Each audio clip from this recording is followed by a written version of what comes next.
सुनो, कल mummy papa आ रहे हैं। वो 10 दिन हमारे साथ ही रहेंगे, एडजस्ट कर लेना।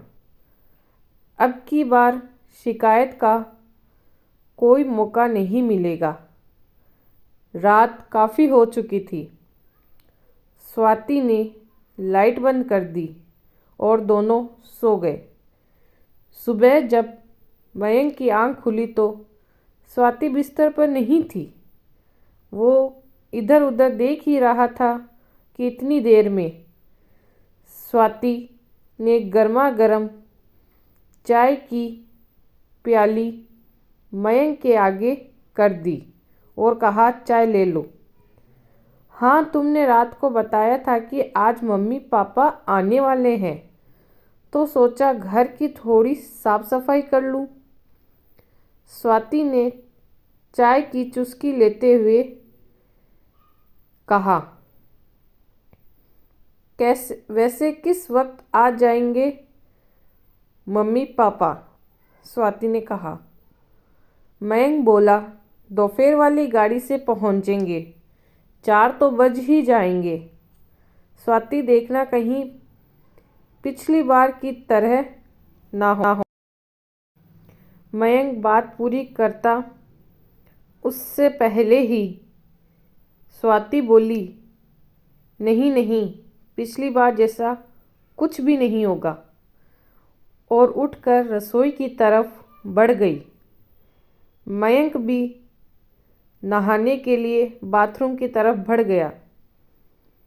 नाश्ता करने के बाद मयंक ने स्वाति से पूछा, तुम तैयार नहीं हुई? क्या बात है, आज स्कूल की छुट्टी है? नहीं, आज तुम निकलो, मैं ऑटो से पहुंच जाऊंगी, थोड़ा लेट निकलूंगी।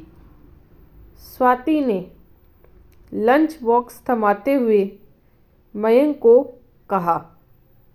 बाय बाय कहकर मयंक बाइक से ऑफिस के लिए निकल गया और स्वाति घर के काम में लग गई। मुझे तो बहुत डर लग रहा है। मैं तुम्हारे कहने से वहाँ चल तो रहा हूँ, लेकिन पिछली बार बहू से जिस तरह खटपट हुई, मेरा तो मन ही भर गया था। ना जाने ये 10 दिन कैसे जाने वाले हैं। मयंक के पिताजी ने मयंक की मम्मी से कह रहे थे। मयंक की माँ ने पिताजी को हौसला देते हुए कहा, अजी भूल भी जाइए, बच्ची है, कुछ हमारी भी गलती थी। हमने भी तो अपनी बहू से कुछ ज़्यादा ही उम्मीद लगाए बैठे थे। उन बातों को साल भर बीत गया है, क्या पता कुछ बदलाव आ गया हो। इंसान हर पल कुछ नया सीखता है, क्या पता कौन सी ठोकर किसको क्या सीख दे। मयंक की माँ ये कहकर चुप हो गई और बीते हुए पल याद करने लगी। 2 भाइयों में मयंक बड़ा था और विवेक छोटा। मयंक गांव से 10वीं करके शहर आ गया था आगे पढ़ने, और विवेक पढ़ाई में कमज़ोर था। इसीलिए गांव में ही पिताजी का खेतीबाड़ी में हाथ बटाने लगा। मयंक बीटेक करके शहर में ही नौकरी करने लगा। स्वाति से कोचिंग सेंटर में ही मयंक की जान पहचान हुई थी। ये बात मयंक ने स्वाति से शादी के कुछ दिन पहले बताई। पिताजी कितने दिन तक नहीं माने थे इस रिश्ते के लिए। वो तो मैंने ही समझाया बुझाकर रिश्ते के लिए मनाया था, वरना ये तो अपने दोस्त की बेटी अंजलि से ही मयंक का रिश्ता करने की जिद लगाए बैठे थे। स्वाति के घर वाले शादी के लिए गांव आए थे। 2 साल होने को आए उस दिन को भी। शादी के बाद दोनों शहर में ही रहने लगे। स्वाति भी प्राइवेट स्कूल में टीचर की जॉब करने लगी। पिछली बार जब गांव में आए थे तो मन में बड़ी उमंगें थी, पर 7-8 दिन में ही बहू के तेवर और बेटे की बेबसी के चलते जल्दी गांव वापस जाना पड़ा था। कई बार मयंक को फ़ोन करके बोला भी कि बेटा गांव आ जा मिलने, पर वो हर बार कह देता, माँ छुट्टी ही नहीं मिलती, कैसे आऊँ। लेकिन मैं ठहरी एक माँ। आखिर माँ का तो मन करता है ना अपने बच्चे से मिलने का। बहू चाहे कैसा भी बर्ताव करे, काट लेंगे किसी तरह ये 10 दिन भी, पर बच्चे को जी भर के देख तो लेंगे। अरे भगवान, उठ जाओ, स्टेशन आ गया, उतरना नहीं है क्या। मयंक के पिताजी की आवाज़ मयंक की माँ को यादों की दुनिया से वापस खींच के लिए आई।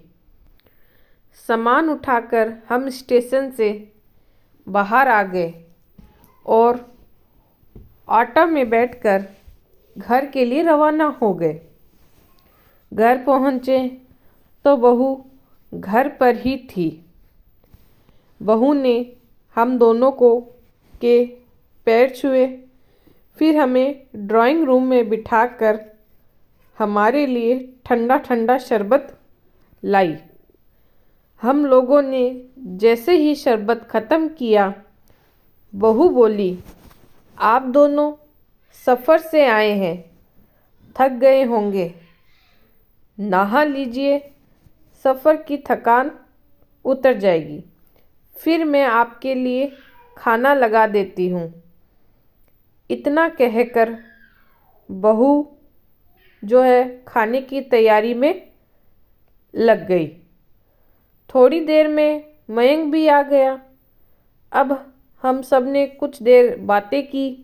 8 बज गए थे। बहू ने सबको खाना परोसा और खाने के बाद हम सब सोने के लिए चले गए। सुबह के 5 बजे पिताजी उठे तो बहू उठ चुकी थी। पिताजी को उठते ही गर्म पानी पीने की आदत थी। बहू ने पहले से ही पिताजी के लिए पानी गर्म करके रखा था। नहा धोकर पिताजी को मंदिर जाने की आदत थी। बहू ने उनको जल से भरकर पानी का लोटा मंदिर ले जाने के लिए दे दिया। नाश्ता भी पिताजी की पसंद का तैयार था। सबको नाश्ता करवा कर बहू जो है मयंक के साथ ही स्कूल के लिए निकल गई। पिताजी ने भी चैन की सांस ली। चलो अब 4-5 घंटे तो सुकून से निकलेंगे। दिन के खाने की तैयारी बहू करके ही गई थी, सो मैंने 4-5 रोटियां हम दोनों के लिए बनाई और खा ली।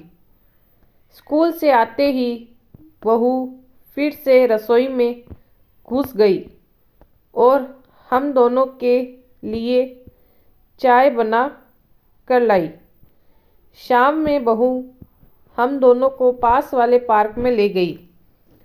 वहाँ उसने हमारा परिचय वहाँ बैठे बुजुर्गों से करवाया।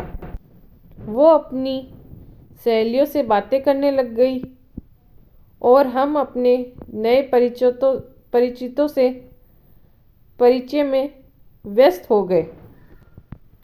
शाम के 7 बज चुके थे। हम घर वापस आ गए। मयंक भी थोड़ी देर में अपने काम से वापस लौट आया। हम सब ने एक साथ खाना खाया और फिर खूब सारी बातें की। बहू भी हमारी बातों में खूब दिलचस्पी ले रही थी। थोड़ी देर बाद हम सब सोने चले गए। अगले दिन रविवार था। बहू, मयंक और हम दोनों चिड़ियाघर देखने गए। हमारे लिए ताज्जुब की बात ये थी कि प्रोग्राम बहू ने बनाया था। बहू ने हमें खूब अच्छे से चिड़ियाघर दिखाया और शाम को इंडिया गेट की सैर भी करवाई। आखिर कल जब विवेक का फ़ोन आया कि फसल तैयार हो गई है और काटने के लिए तैयार है, तो हमें अगले ही दिन गांव वापस का प्रोग्राम बनाना पड़ा। रात का खाना खाने के बाद हम पैकिंग के लिए लग गए। अपने कमरे में आ गए। पैकिंग करने के बाद जैसे ही हम सोने ही वाले थे कि बहू, मैंने पूछा, क्या बात है बहू, रो क्यों रही हो? तो बहू ने कहा, पिताजी, माँ जी, पहले आप लोग एक बात बताइए मुझे, क्या पिछले 15 दिनों में कभी भी आपको ये महसूस हुआ कि आप अपनी बहू के पास है या बेटी के पास है? नहीं बेटा, सच कहूँ तो तुमने हमारा मन जीत लिया। हमें किसी भी पल ये नहीं लगा कि हम अपनी बहू के पास रह रहे हैं। तुमने हमारा बहुत ख्याल रखा। लेकिन एक बात बताओ बेटा, तुम्हारे अंदर इतना बदलाव कैसे आया? बहू बोली, पिताजी, पिछले साल मेरे भाई की शादी हुई थी। मेरे मायके की माली हालत बहुत ज़्यादा बढ़िया नहीं है। इन छुट्टियों में जब मैं वहाँ रहने गई तो मैंने अपने माता पिता को एक एक चीज़ के लिए तरसते हुए देखा। बात बात पर भाभी के साथ तिरस्कट होते हुए देखा। मेरा भाई चाहकर भी कुछ नहीं कर सकता था। मैं वहाँ उनके साथ हो रहे बर्ताव से बहुत दुखी हुई थी। उस वक्त मुझे अपनी करनी याद आ रही थी कि किस तरह का सलूक मैंने आप दोनों के साथ किया था। किसी ने ये बात सच ही कही है कि जैसा बोओगे वैसा काटोगे। मैं अपने माँ बाप का भविष्य तो नहीं बदल सकती कि कभी मेरी भाभी में भी बदलाव आएगा और मेरे मम्मी पापा भी सुखी होंगे। इतना बहू की बात सुनकर मेरी आंखें भर आई। मैंने बहू को कस कर गले से लगा लिया। हाँ बेटा, अवश्य ही एक दिन ऐसा आएगा कि तुम्हारे माँ बाप भी सुखी होंगे और तुम्हारी भाभी भी समझेगी। ठोकर सबको लगती है, लेकिन संभलना कोई कोई ही है। लेकिन हम दुआ करेंगे कि तुम्हारी भाभी भी तुम्हारी तरह संभल जाए। बहू अब भी रोए जा रही थी। उसकी आंखों से जो आंसू गिर रहे थे वो शायद उसकी पिछली गलतियों से के प्रायश्चित के आंसू थे। उसको अपनी गलती का बहुत ज़्यादा एहसास हो रहा था। उसको वो पूरी कोशिश की उसने सुधरने की। तो फ्रेंड्स, कहानी कैसी लगी हो प्लीज़ कमेंट करके बताइएगा। चैनल को सब्सक्राइब कर दीजिएगा, वीडियो को शेयर कीजिएगा।